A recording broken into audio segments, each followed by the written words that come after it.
పెట్టింది ఉదయం 11 గంటలకు బీఆర్ఎస్ మైనారిటీ నేతల కీలక సమావేశం జరగనుంది. సమావేశానికి కేసీఆర్, హరీష్ రావు హాజరు కానున్నారు. ఇక జూబ్లీహిల్స్ నియోజకవర్గంలో 1,00,000కు పైగా ముస్లిం మైనారిటీ ఓట్లు ఉన్నాయి. మైనారిటీ ఓట్లే లక్ష్యంగా గులాబీ పార్టీ పావులు కదుపుతుంది. 2 రోజుల ఇన్ఛార్జీలను ప్రకటించనున్నట్లుగా తెలుస్తోంది.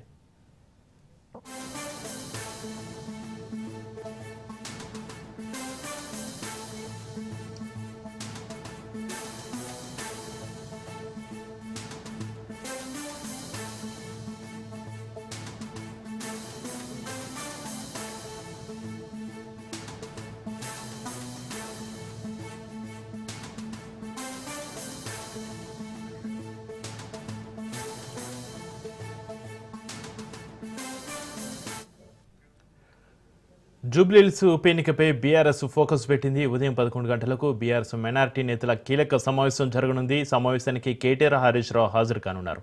ఇక జూబ్లీహిల్స్ నియోజకవర్గంలో 1,00,000కు పైగా ముస్లిం మైనారిటీ ఓట్లు ఉన్నాయి. మైనారిటీ ఓట్లే లక్ష్యంగా గులాబీ పార్టీ పావులు కదుపుతుంది. 2 రోజుల్లో ఇన్ఛార్జీలను ప్రకటించనున్నట్లుగా తెలుస్తోంది.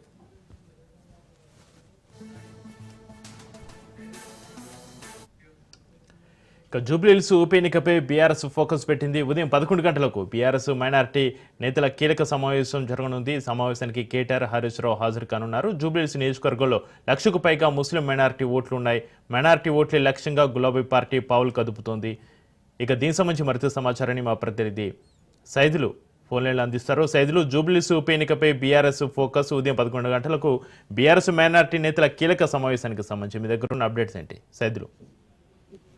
చక్రి, ఈ రోజు ఉదయం 11 గంటలకు తెలంగాణ భవన్ లో జూబ్లీహిల్స్ నియోజకవర్గ ఉప ఎన్నికకు సంబంధించి మైనార్టీ నేతలతోటి బీఆర్ఎస్ వర్కింగ్ ప్రెసిడెంట్ కేటీఆర్, మాజీ మంత్రి హరీష్ రావు హాజరు కాబోతున్నారు. ముఖ్యంగా జూబ్లీహిల్స్ నియోజకవర్గంలో మైనార్టీ ఓట్లు 1,00,000కు పైగా, అంటే 1,20,000 ఓట్లు ఉన్నట్టుగా కూడా గుర్తించారు. దానిలో భాగంగా మైనార్టీ ఓట్లు చాలా కీలకం కాబట్టి ఇంకోటి ఉప ఎన్నికని చాలా సీరియస్ గా తీసుకుంది బీఆర్ఎస్ పార్టీ. ఎందుకంటే సిట్టింగ్ ఎమ్మెల్యేగా ఉన్నటువంటి BRS party MLA Maganti Gopinath అకాల మరణంతో ఉప ఎన్నిక అనివార్యమైంది కాబట్టి సో నోటిఫికేషన్ ఎప్పుడొచ్చినా సరే ఖచ్చితంగా దానికి ఎదుర్కొనేందుకు, ఖచ్చితంగా ఉప ఎన్నిక గెలిచి తీరేందుకు సిద్ధంగా ఉండాలని చెప్పేసి కూడా ఇప్పటికే జూబ్లీహిల్స్ నియోజకవర్గంలో ముఖ్యంగా అన్ని డివిజన్లో మొత్తం 7 డివిజన్లు ఉంటాయి. డివిజన్ల వారీగా కూడా ఈ యొక్క సంతాప సభలు, మాగంటి గోపీనాథ్ సంతాప సభలు నిర్వహించారు. సో పెద్ద ఎత్తున ఆ యొక్క డివిజన్ నుంచి బీఆర్ఎస్ పార్టీ కార్యకర్తలకు ఒక దిశానిర్దేశం కూడా